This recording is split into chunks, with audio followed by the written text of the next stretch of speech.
That's what I called the moment when everything changed. When I realized that trust in the corporate world is as fragile as morning frost. My name is Maya, and I want to tell you about something that happened to me, something that taught me the most valuable lesson of my career. You have to protect what you build because no one else will. I spent 18 months developing a groundbreaking cybersecurity system capable of predicting and neutralizing attacks before they even began. Titan Tech seemed like the perfect place to bring it to life, well-funded, innovative, and equipped with all the resources I needed. But what I didn't realize was that CEO Brandon Holt had a very different plan. Wait until my project was nearly complete, then steal it. Until yesterday, I was the lead AI architect at Titan Tech. I had left a stable, high-paying job at Microsoft to join this promising startup, bringing with me years of expertise and an idea I believed could revolutionize the cybersecurity industry. My creation, Sentinel Shield, was named after the ever-vigilant guardians in mythology. It could identify attack patterns before they fully materialized, generating adaptive defenses in real time. For a year and a half, I poured everything into this project. Working 80-hour weeks to build Sentinel Shield from the ground up, Brandon would occasionally stop by my lab, making small talk, reviewing progress reports, and flashing that signature corporate smile, the kind that never quite reached his eyes. "Brilliant work, Maya," he'd say. "The board is ecstatic about your progress. 3 days ago, I reached a critical milestone. Sentinel Shield successfully intercepted and neutralized a highly sophisticated cyber attack. Simulation, all without human intervention.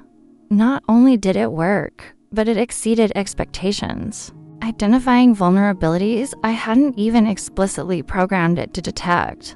The AI was learning, evolving. Excited by the breakthrough, I immediately scheduled a meeting with Brandon to present the results. His assistant Rachel squeezed me in for a brief 15-minute slot the next afternoon. When I arrived at his office, I found not just Brandon, but also the company's legal counsel, Andrea Fields, waiting for me. "Have a seat, Maya," Brandon gestured to the chair across from him, his expression unreadable. "Andrea is just here as a formality." Something in his tone made my stomach drop. I sat down, gripping my laptop, ready to showcase the demo. Before we discussed Sentinel Shield, Brandon continued, sliding a document across the table. "We need to address some concerns about your employment agreement." Andrea cleared her throat, her voice devoid of emotion. "Section 14.3 of your contract states that any intellectual property developed using company resources belongs exclusively to Titan Tech."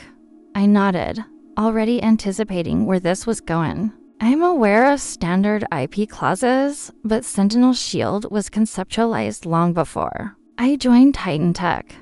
I have documentation proving that. Andrea barely blinked. While you may have had a basic idea, the fully functional system was developed here, on Titan Tech's time, using Titan Tech's resources. Brandon leaned forward, the pretense of friendliness dropping. "Let's be honest, Maya. Sentinel Shield belongs to Titan Tech. The board believes your compensation package is more than fair for your contribution." I frowned. "Compensation package?" He gave a thin smile. "Your contract includes a success bonus. You'll receive a one-time payment of $300,000 once Sentinel Shield launches. That's more than generous by industry standards." The words hit me like a punch. $300,000 for a system that would be worth billions. For 18 months of relentless work. For my research, my innovation. Brandon, oblivious to my growing fury, continued. "Tomorrow, I'll be presenting Sentinel Shield to our biggest investors. We expect to secure an additional $75 million in funding. After that, We officially announced Titan Tech's groundbreaking new cybersecurity solution. I stared at him, my hands tightening into fists. You're firing me, Andrea sighed. We're transitioning you out. Effective immediately. Of course, with your bonus. Congratulations, Maya. Brandon smirked, a predator who had cornered his prey. Your employment is officially terminated.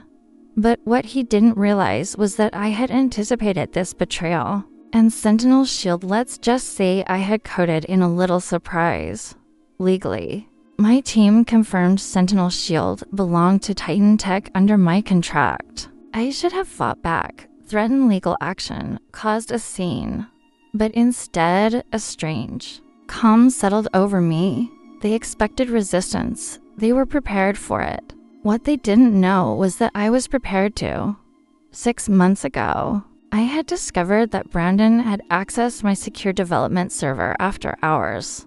Nothing had been taken, but the intrusion set off an alert I had embedded in the system. From that moment, I began building safeguards not just to protect Sentinel Shield from external threats, but from internal ones too. I nodded, keeping my expression neutral, and handed over my laptop. Of course, Mr. Holt, I said smoothly. Good luck with the investor demo tomorrow. Security escorted me back to my office, watching closely as I packed my personal belongings into a cardboard box. I left the building like every other corporate cast-off, but unlike most, I wasn't leaving empty-handed. I smiled to myself, thinking about the special piece of code I had embedded into the presentation system, set to activate exactly 10 minutes into the demo. That night, I didn't panic. I didn't scramble for revenge. Instead, I ordered takeout, watched a few episodes of a mindless sitcom, and waited. At exactly 9:30 p.m., my phone rang. It was Rachel, Brandon's assistant. He wants to see you, she said without preamble. I glanced at the clock. It's almost 10. He says it's urgent, she replied. A car is already on its way. 40 minutes. Later, I was back at Titan Tech, escorted into the sleek conference room. Brandon sat alone at the head of the table. His usual polished, confident demeanor was gone. His tie was loosened, his hair a mess, and the veins in his temples were visible, from where he had run his hands through his hair repeatedly. Fix it, he snapped the moment the door closed behind me. I took my time settling into a chair, deliberately slow. Fix what? Exactly, don't play games, Maya. He seethed. You sabotaged the demo. I arched an eyebrow. How could I? I've been gone for 24 hours.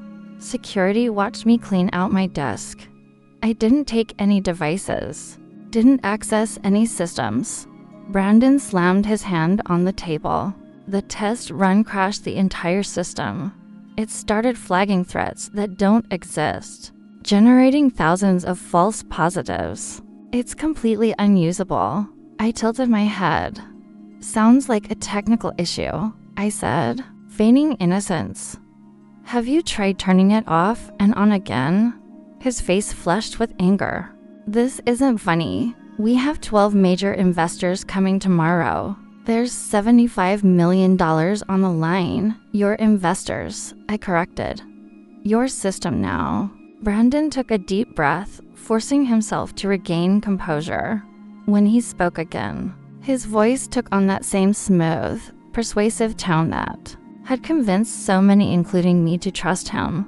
Look, perhaps we were hasty yesterday, he said. I am prepared to discuss a more equitable arrangement. Co-creator credit, a larger compensation package, maybe even some equity.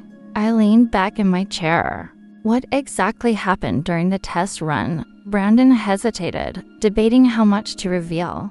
The system turned on itself. It started identifying Titan Tech's own network components as threats. Then it started generating reports, hundreds of them documenting what it called internal ethical breaches. I couldn't help but smile. Sentinel Shield is designed to identify threats, Brandon. All threats. His expression darkened. What did you do?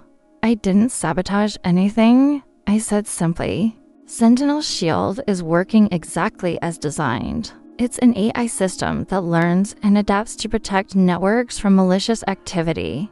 During development, I fed it case studies of cyber attacks, including cases where the threat came from inside organizations. Brandon's face drained of color. You taught it to spy on us. I taught it to recognize threats wherever they originate. Understanding dawned in his eyes. The system wasn't malfunctioning yet, had identified Titan Tech itself as a security risk. Or more specifically, him. Brandon's expression hardened. You can't prove any of that. I leaned back, keeping my face neutral. I don't need to. Sentinel Shield had been documenting everything for months. Every unauthorized access, every copied file, every modified document. It was all neatly compiled in the reports it generated, complete with timestamps, access logs, and recorded keystrokes. The silence that followed was profound. Brandon stared at me, the anger in his eyes slowly giving way to something more calculating. What do you want? I folded my hands on the table. Full recognition as Sentinel Shield's creator and primary architect. 50% ownership of all related patents and intellectual property. A board seat to oversee its ethical implementation. And $10 million in compensation for your attempt to push me out. His jaw clenched. That's extortion. No, I corrected smoothly. That's negotiation. Extortion would be me sending those reports directly to the investors and the SEC. Brandon exhaled sharply, glaring at me for a long moment. Then, slowly, his shoulders slumped in defeat. The system, he said, voice tight. Can you fix it before tomorrow's demo? Sentinel Shield doesn't need fixing, I said. It just needs proper authorization protocols right now. It's flagging unauthorized commands because its creator me was removed from the authentication chain. I reached into my pocket, pulled out a small flash drive, and set it on the table between us. This contains a proper authentication update that will resolve the immediate issues, I said. Consider it a good faith gesture toward our new partnership. The contracts can be drawn up tomorrow. Brandon stared at the drive, then at me. And if I refuse, then Sentinel Shield remains broken. I said simply, your investor demo fails. And those internal ethical breach reports find their way into some very interested hands. For a moment, I thought he might argue, but then, with a resigned exhale, he reached for the flash drive. You planned this all along, he muttered. I smiled. No, I corrected. I hoped it wouldn't be necessary. But after finding you in my secure server 6 months ago, I built in protections for the system and for myself. His eyes narrowed. How did you know I tried to cut you out? I stood, picking up my bag. I didn't, I admitted. But Sentinel Shield is designed to recognize patterns and predict threats before they materialize. I gave him a pointed look. I guess some of that rubbed off on its creator. The next morning, I arrived at Titan Tech as the newly appointed co-founder and chief technology officer. Brandon introduced me to the investors with a smile that never quite reached his eyes. The demo proceeded flawlessly, Sentinel Shield neutralized. Every simulated attack thrown at it with elegant precision. One investor, clearly impressed, turned to Brandon with an eager question. Amazing system. What inspired its development? Brandon hesitated just long enough for me to enjoy the moment. Then, with barely concealed reluctance, he answered, it was actually Maya's brainchild. Her vision from the beginning. Titan Tech just provided the environment for that vision to flourish. I smiled, stepping forward to field technical questions as I spoke. My phone buzzed with a notification. Sentinel Shield authentication restored. Threat neutralized. System integrity restored. Creator protections active. The AI was learning faster than I'd anticipated. It had recognized a threat, neutralized it, and safeguarded its future just as designed. 3 months later, Sentinel Shield had its first commercial implementation, preventing a major cyber attack on a global banking network. The incident, which could have resulted in an estimated $340 million in damages, instead solidified Sentinel Shield as the gold standard in cybersecurity. Brandon and I maintained a professional relationship. He focused on business development, where his skills were genuinely valuable. I led technical innovation, where my expertise was irreplaceable. We were not friends, and we never would be, but we had reached an equilibrium that worked. Sometimes I wondered if I could have handled things differently, taken legal action, fought it out in court. But in the end, I had built something too powerful to be stolen, and I had ensured that no one, not even Brandon Holt, would ever control it without me. Brandon's attempted betrayal had revealed something far more important than just corporate greed. Technology is only as ethical as the people who control it. That realization became the foundation of how we now deploy Sentinel Shield. Every implementation includes robust ethical guardrails and transparency protocols to prevent misuse. The system doesn't just protect networks, it protects itself and its users from being exploited. Last week, as we celebrated Sentinel Shield's successful public offering, valuing the company at $4.2 billion, a young developer approached me at the event. "What's the secret to building something so revolutionary?" she asked, eyes filled with ambition. I smiled.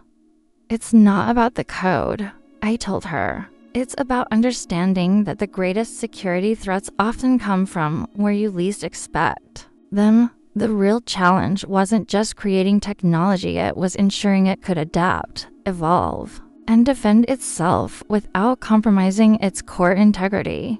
Build systems that can recognize threats, adapt to them, and neutralize them while maintaining their ethical foundation," I said. The developer nodded thoughtfully. I glanced at my phone, where a quiet notification from Sentinel Shield appeared. System integrity secured. Threat neutralized. Protections active. Just as it was designed to do. Just as its creator had learned to do. After everything I went through after being betrayed, underestimated, and nearly erased from my own creation, I came out on the other side stronger, smarter, and in control of my own future. But I didn't do it alone. I had my experience, my instincts, and most importantly, the conviction to stand up for what was mine. If there's one lesson I've learned, it's this: you have to protect what you build, whether it's your career, your ideas, or your personal boundaries. You are your own first line of defense. Never assume that others will act in good faith just because you do. Prepare for the worst, but position yourself for the best. Think about your own life. Are there places where you need to set boundaries, demand recognition, or protect your work? Maybe it's in your job, a personal relationship, or even a project you've poured your heart into. Whatever it is, don't let someone else take credit for what you built. Stand up for yourself. Protect what's yours. And remember, sometimes the best defense is a system that can defend itself. The months that followed taught me even more about the nature of power and protection in the tech world. Brandon and I developed an unspoken understanding. He handled the politics and fundraising, while I controlled the technical direction. But I never forgot the lesson of that night when he called me back, desperate and defeated. Trust, once broken, can never be fully restored. I began mentoring other developers, especially women who reminded me of myself at 25, brilliant, ambitious, but perhaps too trusting. I shared my story selectively, watching their eyes widen as they realized how easily their own work could be stolen. Document everything. I tell them, keep backups of your backups, and never, ever give anyone complete control over something you've created. The industry took notice of Sentinel Shield's unique ethical framework. We received inquiries from government agencies, financial institutions, and tech giants who wanted not just the technology, but the philosophy behind it. Each implementation required my personal approval, a safeguard I built into every contract. One evening, as I reviewed the latest deployment reports, I received an encrypted message from an anonymous developer at a major tech company. "They're trying to steal my AI project," it read. "I read about your story. What should I do?" I spent 3 hours crafting my response, sharing strategies for protecting intellectual property, building evidence trails, and creating technical safeguards. A week later, another message arrived. It worked. They backed down. Thank you. That exchange made me realize something profound. My victory wasn't just personal. It had become a blueprint for others facing similar betrayals. Sentinel Shield wasn't just protecting networks anymore. My story was protecting creators. Looking back now, I understand that Brandon's betrayal was the best thing that could have happened to me. It forced me to become not just an innovator, but a strategist. Not just a creator, but a protector of creation itself.